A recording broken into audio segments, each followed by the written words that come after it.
Right, and it's a lot of that comes from that old school mentality. I see a lot of it from the old school guys on social media, and it's like politics one way or the other now. There's no real middle ground, unfortunately. By the way, I saw a picture, and it was last night. I have to tell you, it was really awkward seeing former President Trump, former President Obama, and former Secretary of State Hillary Clinton, all of them sitting next to each other in a line with their spouses at the Queen's funeral. It was the most. It gave me like the chills up my back. This is so awkward. So awkward. Jeez. I encourage everybody to seek it out because it was on Yahoo last night.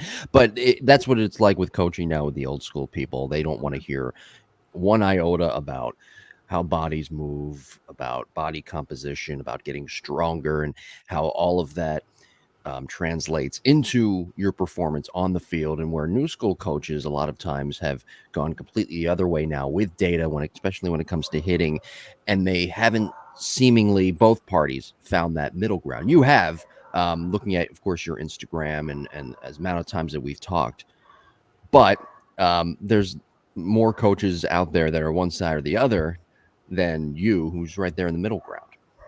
Well, and I think it's interesting too, because the misconception is that I have completely figured out where I feel sometimes like I am just constantly searching for what is that best combination. It's and interestingly enough, I got to speak to a field coordinator for a pro team the other day, and he essentially is overseeing all the coaching staff for that organization, what the language is, how they're speaking to athletes, how they're translating that message. And I asked him, I said, who is on your staff? And he goes, well, you have a strength and conditioning professional who doesn't necessarily need to have a background in baseball. Then you have your skill aspects. You have like your hitting, your pitching. They are very heavy also into analytics.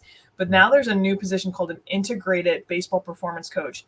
And what they're doing is they're the person who has a baseball background, but has studied strength and conditioning.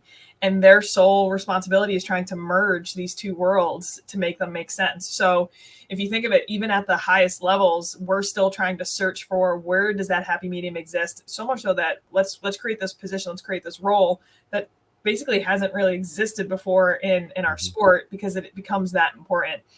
I do think too, as a parent, we have to look at where your kid is in the developmental spectrum. A athlete who is, in the 7, 8, 9 range is going to have completely different requirements than the 10, 11, 12 range, than the athlete who's in 13, 14, 15, and et cetera. Moving, as you move along that spectrum, the demands and the needs are going to be completely different. And you can typically have a coach, if a really good one, who can help you adapt, but you're not always going to find a coach that's working with 16-year-olds as well as 9-year-olds and 10-year-olds in this. Right. They shouldn't be doing the same exact thing. I guess that is what I'm getting at. They should have considerations for both fields to be very impressive. So we shouldn't look at Major League Baseball and be like, wow, that's what we have to do for everybody, because obviously the demands and the needs are different. And the money's different as well. But the question I have for you, though, with integrating two positions into one to try to bridge that gap, I know the Arizona Diamondbacks had it last year. The Marlins may have had it this year. It's that offensive game coordinator. Now, I don't understand what the difference is between having one or two hitting coaches and what an offensive game coordinator does. Can you elaborate on that? Because I'm not buying it. I'm not seeing it, especially with Miami, for example. They have struggled mightily offensively. Young guys have taken real steps back. And I look at some of the veterans like a Miguel Rojas. He hasn't changed what he's been doing that's made him successful for so many years. So what exactly is an offensive game type coordinator, and how does it differ from a hitting coach? Because I don't see it. Yeah, so you know what, I don't know, but what I can start to lend to is I guess the needs from a hitting perspective and how that's particularly changed. So I don't know necessarily what it used to be, but from now, you have a player development standpoint where you have an athlete who is struggling at the plate and has an issue, and from there we need to try to figure out, okay, is this a actual hitting skill issue, like we need to rewire the movement pattern, or is this an actual strength and conditioning issue that they need to address in the weight room in order to correct? Now we also have this data and analytics, right? So you have an analytics department who is probably going to come in and be like, well, we can confirm your hypothesis that their back hip is being delayed by tightness in the front hip, whatever, because his rotational acceleration is showing up as this. Now I have to imagine further upon that, because this is something we did in college 10, 15 years ago, is you have someone who's studying the opposing pitchers, and you have someone who is trying to figure out, okay, when you face a lefty with vertical break of X, Y, and Z, this is going to be like some of the adjustments we have to make as hitters in order to adapt. So I have to imagine there are probably so many different aspects to look at hitting. And when you have the resources at the major league level to do it, you're not going to have to rely on one or two people to do it. You can kind of create like a team of coaches to start doing things like that.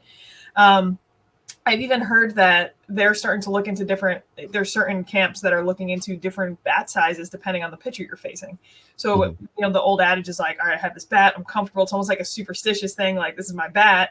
And now all of a sudden it's like, well, this guy has a spin rate of this. We're not going to be successful with this type of bat. And we're going to have to match him with a different bat. It is interesting. I don't know if that's where things are going to go. I hear those conversations, and I have to imagine that the requirement of resources and personnel to answer those questions is becoming more. I just thought of that scene in Seinfeld when George was talking with Bernie Williams and Derek Jeter. I don't know if you used to watch Seinfeld. I'm sure your fiance watched Seinfeld, and the guys that are listening to this. My parent, I'm not a TV person in general, but my parents used to have it on, so I know what you're talking about. I just don't. George is at Yankee Stadium, and he's explaining. He came up with the original launch angle. It's like The Simpsons when they predicted Donald Trump would be president one day. There you go, right? It's crazy. Gosh, we've brought Donald Trump up now twice in one podcast. I got to tell you, the 90s, and people might debate this, but the 90s was the best decade. And you and I both know that because we grew up in that decade.